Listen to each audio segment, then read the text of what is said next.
Baik, Assalamualaikum warahmatullahi wabarakatuh. Jumpa lagi dengan saya Dr. Zainab Ampujainah. Pada pertemuan hari ini kita akan membahas tentang tindak pidana mayantara. Sebelumnya kita sudah membahas tentang tindak pidana perdagangan orang atau human trafficking sebagaimana diatur di dalam Undang-Undang Nomor 21 Tahun 2007.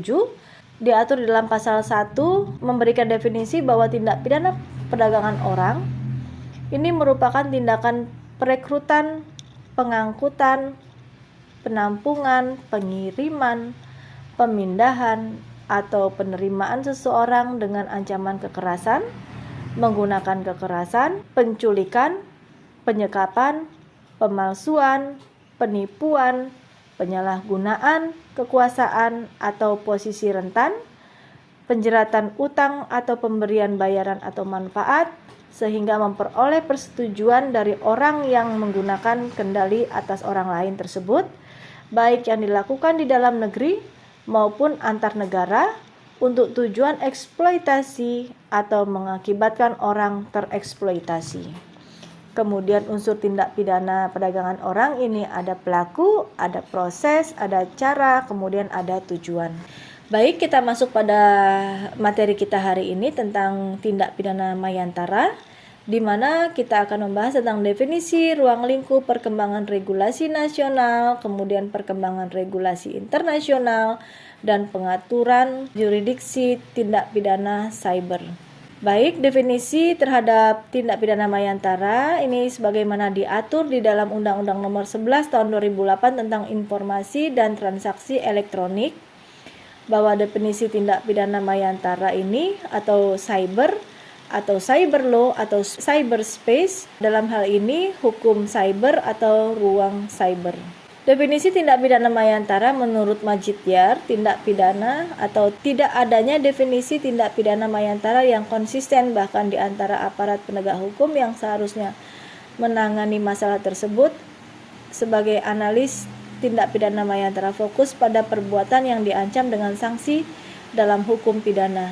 Perkembangan regulasi nasional tindak pidana mayantara pada tahun 1990 disebut sebagai teknologi komparasi Indonesia meningkat. Kemudian tahun 2000 menggagas aktivitas cyberspace menjadi rancangan undang-undang pemanfaatan teknologi informasi. Kemudian 2003 Kementerian Kominfo terhadap rancangan undang-undang informasi komunikasi transaksi elektronik, dan yang terakhir tahun 2005 Depkominfo rancangan undang-undang informasi dan transaksi elektronik.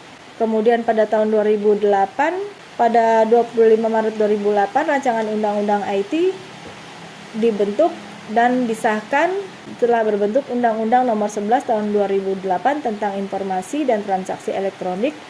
Tujuannya adalah untuk memberikan kepastian hukum bagi masyarakat yang melakukan transaksi secara elektronik, mendorong pertumbuhan ekonomi, mencegah terjadinya kejahatan berbasis teknologi informasi dan komunikasi, serta melindungi masyarakat pengguna jasa yang memanfaatkan teknologi informasi dan komunikasi.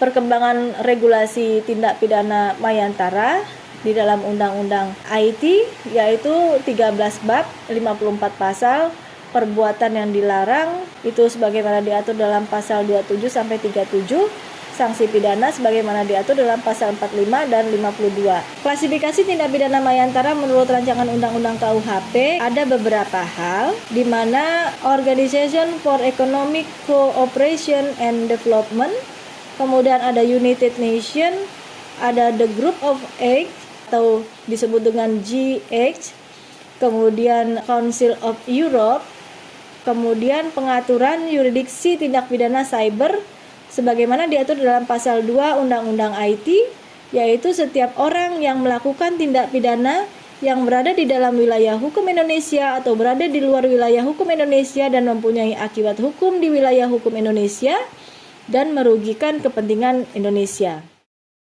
Baik, dari apa yang saya sampaikan, sedikit saya simpulkan bahwa di dalam Undang-Undang IT atau dalam tindak pidana cyber atau mayantara, ini sebagaimana diatur dalam Undang-Undang Nomor 11 Tahun 2008 tentang informasi dan transaksi elektronik, di mana ada beberapa klasifikasi tindak pidana mayantara menurut rancangan Undang-Undang KUHP mengenai beberapa hal. Kemudian perkembangan regulasi internasional tindak pidana mayantara juga dilakukan beberapa konvens sehingga apa yang dibutuhkan di dalam undang-undang ini dapat terakomodir, khususnya di dalam pasal 2 Undang-Undang IT. Baik, pertemuan kita cukup sampai di sini. Saya tutup, billahi taufiq wal hidayah. Wassalamualaikum warahmatullahi wabarakatuh.